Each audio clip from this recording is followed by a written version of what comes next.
Hello， 大家好，我是郭巴老师，努隆基 Sam。哇，我的环岛旅行啊，终于来到了第5天，是最后一天了。昨天呢，在这个罗东小客栈睡得很好。那今天从罗东要回到台北，这个对我来说算是小菜一碟啦哈。短短的这个路程啊，宜兰到台北，这个对我们台北的骑士来说，这个太简单了这个北宜就是来来回回的并不是那么的遥远了。然后呢，罗东这个地方蛮特别的大家都比较知道宜兰市，对不对？从那个这个北宜下来啦，或是说走这个国五下来大概呢这个出了雪山隧道，马上就可以进入到这个礁溪，在那边泡汤啊等等的。大家对礁溪，对于这个宜兰市应该都比较熟悉。可是罗东呢，它也蛮热闹的，可是呢，它没有宜兰市那么大。那我有一个宜兰的朋友他跟我说，这个罗东之于宜兰就好像中立之于桃园，这样子的比喻，我想那个对北部的朋友来说就比较容易懂了那个宜兰市当然还是宜兰比较最重要的一个都市那比较多的这个观光资源或是好吃好玩的都比较在宜兰市里面，包括宜兰的火车站一出来就有那个什么吉米公园对不对？罗东出来大概就没有了罗东主要就是那个伐木有一个这个林业公园那这个桃园也是一样桃园市终究还是以前的桃园县的比较核心的地区了那中立呢，当然也是算是热闹，但是比较有名的好像就是牛肉面，是不是？或是以前那个董业发、董志成创造出来的一个角色董业发常常说的中立普心油鸡粉油粉香粉好吃大概就是这个东西比较有名了。好，那话说到这边呢，我也就往回程就是说我一路都喜欢走这个191县道，上面有那个国五这个下雨的时候可以挡一点雨，那个出太阳的时候可以挡一点太阳。好，再有一个地方叫做这个三多利大饭店这边呢，左转走入了一个这个田间的小路，哇，这边也是视野很开阔，蛮漂亮的。远方的山呢，想必就是靠北宜那个方向吧。沿着这个小小的路呢，就很快就会穿出来就会到礁溪最热闹的地方了。如果你要来礁溪泡温泉或是来礁溪买一点这个吃的东西卤味什么的，大概都在这条街上。好，前面呢就是来到了这个路口这边可以看到旁边有那个很大的温泉大饭店前方呢有一个加油站，今天我要在这边做最后的加油。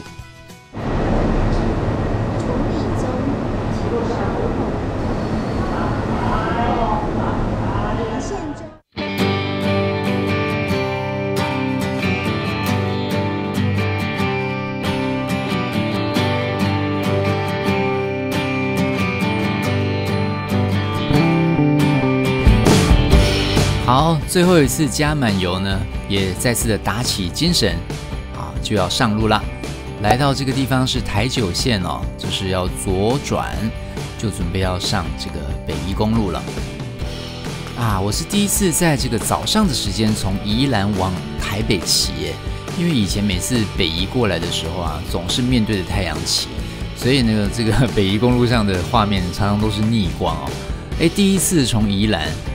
早上的时候从东边往台北骑，这个时候这个画面就漂亮多了比较有阳光。走这个北宜公路这一段的九弯18拐还可以常常看到这个海景，可以看到这个南洋平原还蛮漂亮的。虽然呢这个北宜它两边都算是单线道，然后中间常常是这个双黄线，不太能超车所以遇到路队长的时候就会比较这个骑起来慢一点这个地方呢有骑士停下来按照惯例我也跟着停下来原来是可以看到龟山岛好，这边就是县界公园，那已经跟大家介绍过好几次了，我就不停下来了哦。那在这个早上的时间，好好的这个吃过早餐后呢，在这个北宜公路上面奔驰，也是蛮愉快的。哇，这边这个杉木林啊，这个是北宜公路后半段这边独有的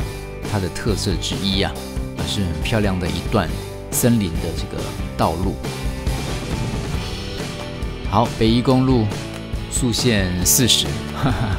不过我觉得啦哦，如果不赶时间，慢慢的骑就去享受一下这个山林的时间也还可以，但是还是建议有关当局这个速度好像是可以提高一点哈。转眼就来到了坪林，在过去呢，就是会有很多的这个弯道，对不对？著名的财茂湾啊、胡须湾啊等等的，我也忘记是在哪一个湾了哦。不过感谢这个射手啊，给我拍下了这个环岛的纪念的照片。前面这边是这个叫做雅香茶庄哦，那这边的左边弯道这边哇，也是很容易看到大景。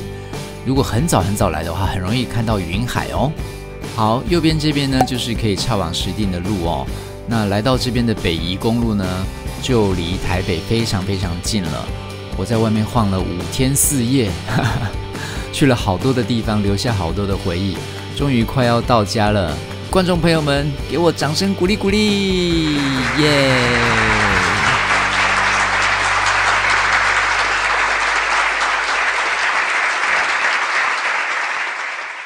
好，把车停到地下室之后呢，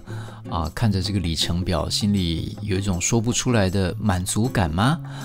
也是蛮兴奋的，但是一方面5天4夜嘛，身体也有一点累了哦。在这个综合的百感交集的这种状况之下呢，看到我这个里程表上面写着1030.9，以前呢很难相信我在5天之内可以骑1000多公里啊。中午的12点半已经到家了，在礁溪加的那桶油呢，才用完了2格。这个 CB300R 真的还蛮省油的，我的平均油耗都差不多是30多40左右啊。来看看我的车子吧，哇，这个前后左右看一看啊，因为这个环岛的关系，这5天真的把车子弄得很脏啊。但是我想对于骑士来说，这个就是我们的战机嘛，对不对？车子买来是干嘛的？就是拿来骑的啊。这个脏的话之后再洗就可以了哈。好，那接下来要跟大家解密哦，究竟老婆大人 Kelly 是怎么在这个网络摄影机上面抓到我的？怎么样来给我做这个国家级的追焦哈？其实是因为呢，老婆大人很怕我这个40多岁才去做第一次环岛啊，体力不支啦，在路上有什么各式各样的状况，所以呢，也为了让他安心，我呢就使用了这个 Google Map。Google 地图上面的一个行程进度分享的一个功能，怎么用呢？跟大家说哦，首先呢，你是要设定这个目的地，然后呢，开始导航。开始导航之后呢，就会进入像这样子的画面哦。当然，可能跟大家各自的设定颜色会有点不一样，可是开始导航之后呢，下方就会显示这个到达目的地的所需时间，那你就要点下面这个地方，然后呢，它就会弹出来哦。这边就有看到分享行程进度，这边给它按下去，就会进入这个画面。你要分享给谁呢？那有很多的方法了哈。大家看到什么 Telegram 也可以啦，然后这个 Facebook 的这个 Messenger 也可以哦。那我常常都是用 Line， 那我们就给它点进去。点进去之后，就有你 Line 里面的联络人的这个选项哦。像我们看到这边有杨梅一姐，这个就是我妈妈啦哈，还有老婆大人，我一定都会分享给他们看。那看各位想要点给谁看都可以，你就在这个你的 LINE 的这个可以传送分享的对象里面去点选就可以了。像我点选妈妈跟老婆大人，这样点下去之后呢，你们就会看到上面就会显示已选2杨梅一姐还有这个老婆大人，他们2位呢都可以个别看到我的行程进度，他们就会在他们的 Google Map 的这个 APP 里面呢，看到我的这个头在那个马路上一直在那边移动。就是透过这样子的功能呢，老婆大人就可以知道我在台11线的大概哪个地方，他就可以去提早在那个国家设置的这个马路上的摄影机，省道的这个摄影机上面呢，等我骑过去。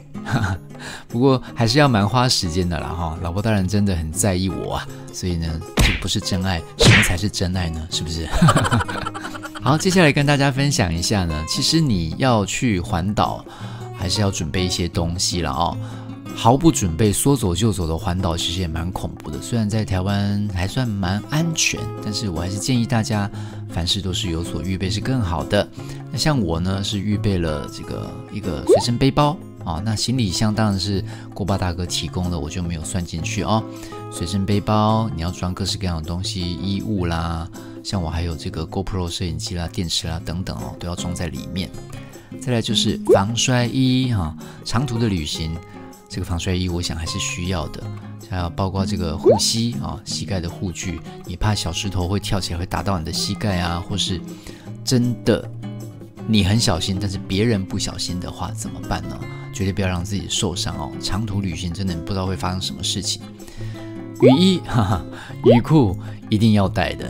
好，这次也真的在第3天哦，真的发挥它的功能哈，值回票价。哈哈。还有呢，这个小小的东西大家可能都没有特别留意哦。我带了这个打气机，还有呢，这个是在网络上买的这个补胎组哦。这个锅巴老师这个年纪哦，这个轮胎破掉已经会自己补了啦，啊，没有那么难啦，就是按照他的这个说明，你就把那个好像橡皮筋一样的东西给它塞进去了哦，就可以把你的这个胎补起来。那白牌机车我有补过，但是还好我的黄牌没有中钉，所以这2个东西都是有备无患。你带着，总是没有坏处嘛。虽然就是比较重，可是呢，如果你没有带，万一怎么了，你是没有办法处理的哦。那马上要推过去给那个机车行修，万一机上没有开呢？所以呢，我还是带在身上哦。所以这个 DIY 是比较好。所以为了要拔出轮胎上的钉子，你还要带一个小小的像这样子的夹子、镊子，我觉得这还是比较保险的。好，跟大家分享一下这5天我的加油的费用啊，我总共加了5次油，总计呢是928块，连1000块都不到啊。好啦，以上就是今天的影片啦，不知道大家喜欢吗？如果你喜欢，记得要帮我们按赞、订阅、加分享，还要开启小铃铛。我是锅巴老师，我们下次再见咯，拜拜，안녕。